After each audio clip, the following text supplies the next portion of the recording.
Teacher A here and welcome to Gurong Pinoy sa Amerika. So for today, ang topic natin ay Solutions of Systems of Linear Equations by Graphing. So sa lesson natin na to, ipapakita ko sa inyo yung tatlong method ng pag-graph ng linear equation depende sa given. Okay? So simulan na natin. Example number 1. So ang given natin, y equals 3x minus 2 and y equals negative x minus 6. So, since ang given natin, both ay nakasulat sa slope-intercept form na y equals mx plus b, ang gagamitin nating method para mag-graph to ay kukunin lang natin yung m tsaka yung b. Sabihin, mag-start tayo sa ating y-intercept and gagamitin natin yung ating slope para makuha natin yung second point. Paano ba yon? So, simulan ko sa first equation na y equals 3x minus 2. Again, sila ay nakasulat sa form na y equals mx plus b. So, before natin siyang i-graph, i-identify natin ano ba yung m or yung slope at ano yung ba yung b or yung y-intercept sa given. So, yung m, yung kasama ni x, siya si 3. And then, si b, yung constant natin, negative 2. So, negative 2. Yan. So, after natin makuha si m tsaka si b, i-graph na natin. Ang first step sa pag-graph, tingnan natin si b. Si b yung y-intercept. Ibig sabihin, tong point na to nasa y-axis. So, nasaan si negative 2 sa y-axis? So, ito yung y-axis, ito yung x. Negative 2 ay ito. Ayan. So, ito ang ating first point. So, ang first point natin ay 0, negative 2. Next, para ma-form natin yung line, kailangan pa natin ng isang point. Saan natin kukunin? Kay m. So, si m, yung number sa taas, yun yung ating change in y, or yung tinatawag nating rise. And then, yung number sa baba, yun yung change in x, or ito yung tinatawag nating run. Or, para mas madaling intindihin, si m, yun yung movement natin, either pataas or pababa. Movement sa y. Si denominator, ito yung movement natin to the right or to the left. Yung movement natin horizontally. Paano ba yon? Ang m natin ay 3. Ala siyang ilalim, wala siyang denominator. So, lalagyan natin siya ng over 1. Yan. So, paano to? So, 3 over 1, ibig sabihin, 3 pataas or pababa, and then 1 either to the right or to the left. Okay? So, from here, magka-count tayo ng 3 units pataas. Kasi mas malaki yung space ko sa taas, so doon na lang ako kukuha. From here, 1, 2, 3. So, dito ako nag-stop. And then 1 either sa left or sa right. Since si slope ko ay positive, ganito dapat ang maging itsura niya. Okay? So, therefore, pupunta ako sa kanan ng isang unit. Ulitin ko. 1, 2, 3. Yung taas. Yung baba ay 1. So, 1. So, eto ang aking second point. Na kung gusto ko pang gumawa ng another point, bilang uli ako ng 3 pataas at isa pa kanan. 1, 2, 3, then 1. Pwede rin namang sa baba, then pakaliwa. From here, 1, 2, 3, and then 1. So, ito yung point. There. So, yun ang aking points ng aking first equation. So, para makuha ko si line, i-connect ko lang yung mga points. Sana diretso. There. So, ito ang graph ng y equals 3x minus 2. Okay? So, hindi pa tayo tapos. This time, i-graph na natin yung pangalawa. So, gagamit ako ng purple para makita niyo yung pagkakaiba. Burahin ko na muna to. So, ang second equation natin ay y equals negative x minus 6. So, same steps. Una, kunin si m. Si m yung number na kasama ni x. May nakikita ba tayo? Wala. So, therefore, negative 1 siya. And then si b, ano si b? Yung constant, yung walang letter, negative 6. There. Ang m natin ay negative. So, ibig sabihin, ang trend ng graph natin ay decreasing. So, ganito yung itsura niya. From left to right, pababa siya. Okay? So, ang m natin ay whole number.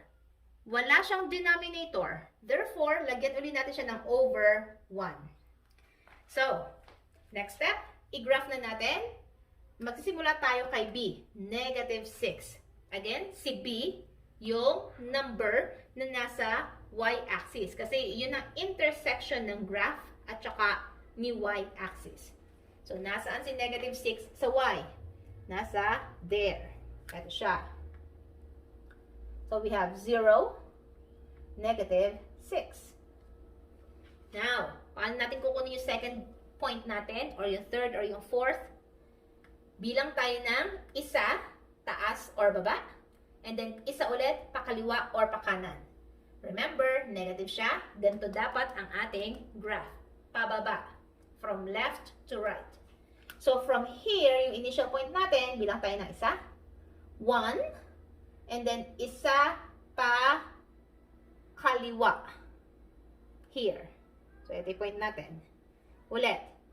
1, 1. Isa pa. 1, 1. Isa pa. 1, 1. 1 lang ang bilang kasi 1, 1. 1 ang numerator, 1 ang denominator, yung graph pababa. So, from here, baba naman tayo. 1, 1. Isa pa. 1, 1. Ayun. There. So, ang dami na nating points. Pwede na natin silang i-connect. Pero again, 2 points lang, pwede ka nang maka-form ng line. Okay? So, connect natin to. Here. So, eto ngayon, yung purple, yung graph ng y equals negative x minus 6. Now, tapos na ba tayo? Na-graph na natin? Oo. Pero ano yung solution? Kapag sinabing solution ng system, iyon yung intersection ng dalawang graphs natin, ng dalawang equations. Saan sila nag-intersect? Saan sila nagtagpo? So, nasaan yung tagpuan nila? Ayun. There. Ayun yung point of intersection. Nasa, anong coordinates nito? Tingnan yung x. Ang x ay negative 1. Tingnan ng y, negative 5. So, iyan ang kanilang tagpuan.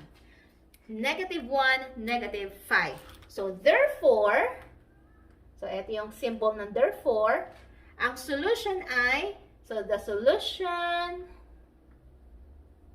of the system of the linear equations is negative 1, negative 5. Kasi doon sila nag-intersect. Doon sila nagtagpo sa point na yan. Okay? So, let's have example number 2. So, number 2, ang given natin ay x minus 3y equals negative 12 and 4x plus 6y equals negative 12. So, kung mapapansin nyo, yung given natin ay nasa standard form na ax plus by equals c. So, pag ganito ang given, yung method na pwede natin gamitin sa pag-graph ng given equations ay either mag-a-assign tayo ng values kay x at isosolve natin si y, or pwede natin gamitan ng x and y intercepts.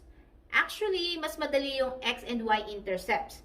I-check lang natin kung applicable ba siya. Paano malalaman? Tingnan natin yung kasamang number ni x at ni y. Okay? I-check nyo kung pwede siyang i-divide sa constant. Si 3 ba, pwedeng i-divide kay 12? Itong 1 ba, pwedeng i-divide kay 12? Yes. Etong pangalawa, si 6 ba, pwedeng i-divide? Si 4 ba, pwede? Yes. So, since lahat sila pwede, that means pwede natin gamitin yung x and y intercept sa pag-graph ng given. So, simulan na natin sa first equation. We have x minus 3y equals negative 12. Hanapin natin ang ating x-intercept. So, kapag sinabing x-intercept, ibig sabihin, si y natin ay 0. Okay? Si y ay 0. So, paano natin isosolve? So, si x, kopyahin, minus, kopyahin si 3, then si y, palitan ng 0. So, 0. Then, equals negative 12. So, negative 3 times 0, cancel out na to, ang matitira, x equals negative 12. So, therefore, ang ating first ordered pair para sa ating first equation ay negative 12, 0. Okay?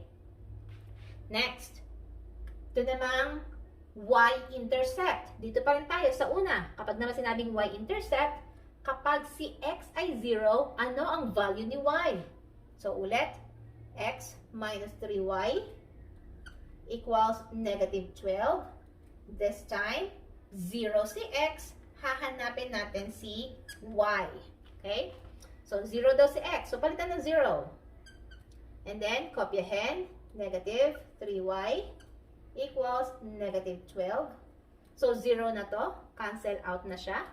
Para makuha si y, i-divide kay negative 3 both sides of the equation para mahanap ang value ni y, which is negative 12 divided by negative 3 ay positive 4. So, therefore, ang ating second ordered pair ay pag 0 si x, 4 si y. Okay? Now, i-graph na natin itong dalawang ordered pairs para makita natin yung line or yung graph ng first equation. So, yung first point, negative 12, 0. So, nasan ba si negative 12 sa x? So, kung mapapansin nyo, yung interval ko, kada mark sa aking x-axis ay by 2. So, we have negative 10 yon. Therefore, eto si negative 12. So, eto ang ating first point. There. Nasa dulo. So, yan si negative 12, 0. Yan. Yan. Nasa dulo na yan. Next, yung ating second point ay 0, 4. Sabihin, si 4 sa y-axis. Ito yung y, nasan si 4? Ayon. So, ito ang ating second point na 0, 4. So, after nating makuha yung dalawang points, i-connect natin sila para makuha natin yung ating line. Yan. Hirap na walang ruler. There. So, therefore, ito yung graph ni x minus 3y equals negative 12. Okay? So, una pa lang yan. Paano naman yung pangalawa? Let's check. So, yung second equation ay 4x plus 6y equals negative 12. Again, hanapin natin yung x-intercept. Ibig sabihin, ano si x kapag 0 si y? So, kopyahin si x, si 4x, then plus, bring down si 6, si y, palitan ng 0. Then, equals negative 12. So, 6 times 0 ay 0 na siya. So, natira na lang si 4x equals negative 12. Para ma-solve si x, alisin si 4 by dividing both sides by 4. So, therefore, si x natin ay negative 3. Which means, ang ating ordered pair ay negative 3, 0. So, si negative 3 sa ating x-axis. Okay? Now, isang point pa lang to. Kailangan pa natin na isang point. Hanapin naman natin si y-intercept. So, kopyahin nila yung given. 4x plus 6y equals negative 12. So, kapag sinabing y-intercept, 0 si x, ano si y? Okay? Papalitan natin ng 0 si x, isosolve si y. So, 4 times 0 plus 6y equals negative 12. Cancel out na to. Natira si 6y equals negative 12. I-divide both by 6. Para mawala si 6, matira si y. 6 divided by 6 ay 1 times y ay y equals negative 12 divided by 6 ay negative 2. So, therefore, ang ating second point ay pag 0 si x, negative 2 si y. Yan. So, i-graph natin ang ating second equation. First, negative 3 si x, 0 si y. So, nasaan si negative 3 sa x? So, nasa pagitan ni negative 2 tsaka ni negative 4. There. Okay? So, iyan si negative 3, 0. Nasaan yung second point natin? Eto. Nasaan ba si negative 2 sa y? So, eto si y, ayun si negative 2. So, eto yung point natin. So, we have 0, negative 2. Tapos na ba? Not yet. I-connect pa natin yung dalawang points. So, connect natin yung dalawang points. Kuha tayo ng ruler. Dali lang. Wala tayong ruler. Check natin. Connect the lines. Oh. There. Yan.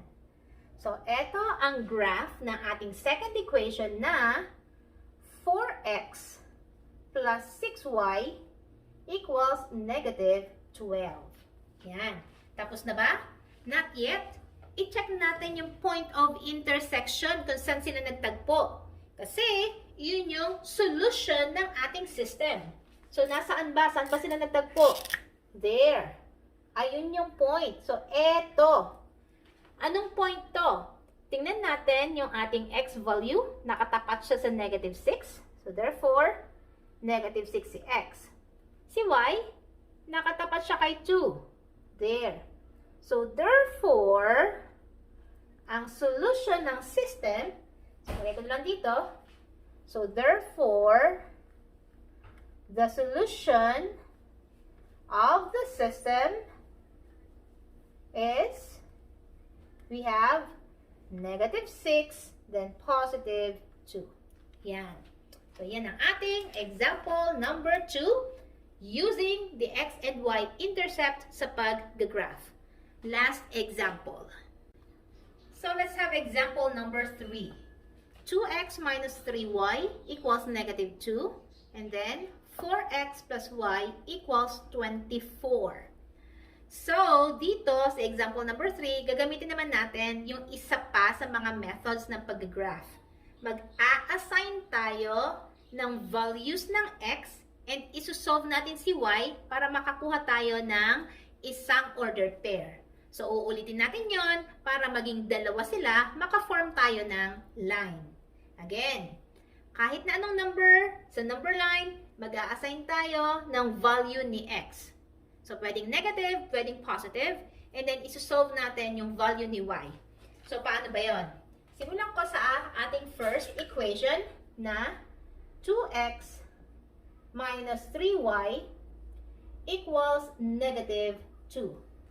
So, let's say, ang gusto kong value ni x ay positive 2. Okay? So, ibig sabihin, si x na to, papalitan ko siya ng positive 2 para makuha ko yung value ni y. Paano yon? So, kopyahin si 2. Si x, palitan ni 2. 2x, ibig sabihin, 2 times x. Kapag pinalitan, magiging 2 times 2. Then, kopyahin yung remaining equals negative 2. Solve natin to. 2 times 2 ay 4. Minus 3y equals negative 2. Para ma-solve si y, ilipat si 4 sa kabila. Positive 4, nilipat dito sa kabila, magiging negative 4. So, negative 3y equals negative 2. Nilipat si 4, positive, magiging negative. Solve si right side. Kopyahin si left. Negative 3y equals Negative 2 plus negative 4 or negative 2 minus 4 ay negative 6. Para ma-solve si y, mawala si negative 3, i-divide both sides by negative 3. So therefore, y equals negative 6 divided by negative 3 ay positive 2. So kung x natin ay 2, si y natin ay 2 din. So yun ang ating first ordered pair. We have 2, 2. Yan. So hanapin natin si 2, 2 sa ating plane. Positive 2 si x, positive 2 si y, nagtagpo sila dito. There. So ito ang ating first point. 2, 2. There. So second point, ganito pa rin ang gagawin natin.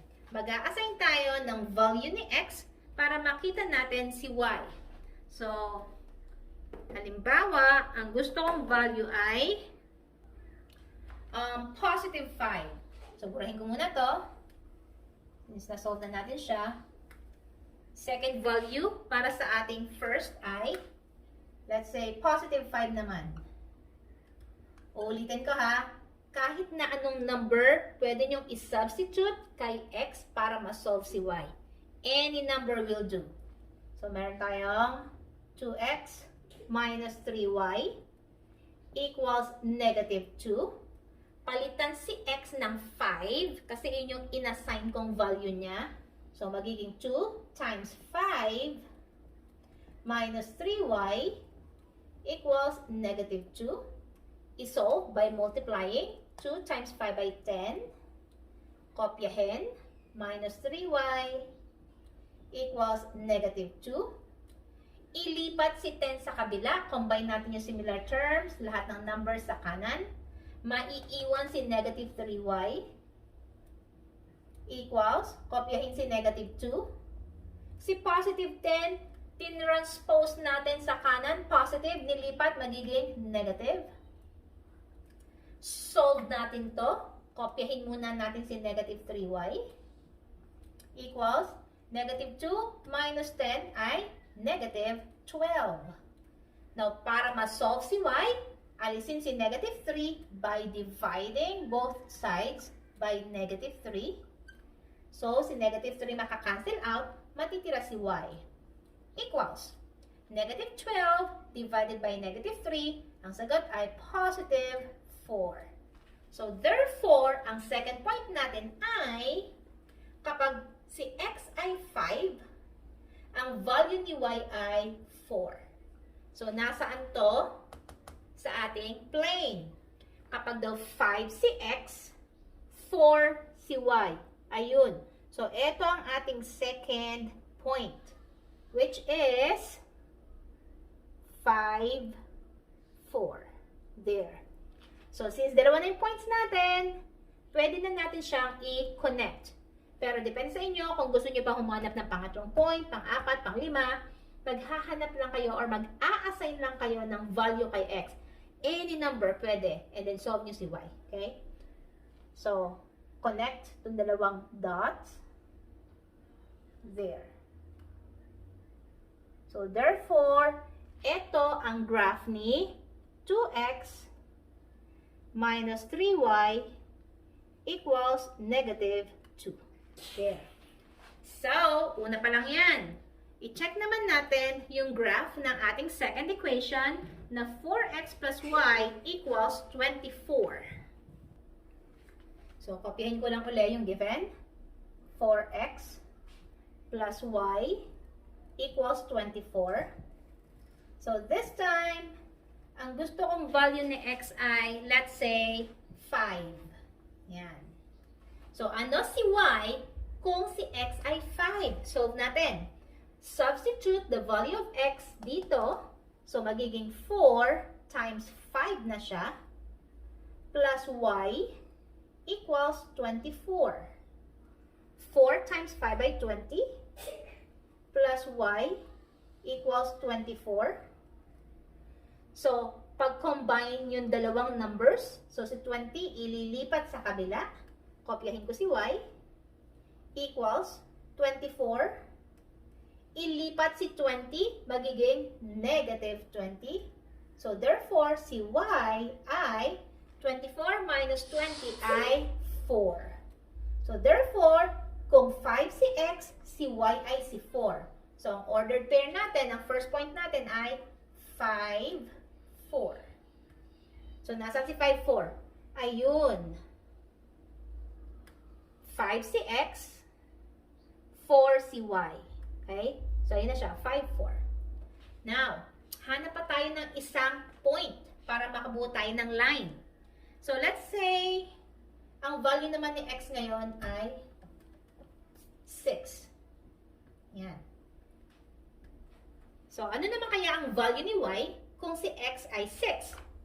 So, again, ang equation natin ay 4x plus y equals 24. I-plug in si x dito. So, magiging 4 times x. Ang x ay 6. And then, kopyahin uli yung natitira. Plus y equals 24. Solve natin to. 4 times 6 ay 24. Plus y is 24. I-solve si y, ilipat si 24 sa kabila. Yan.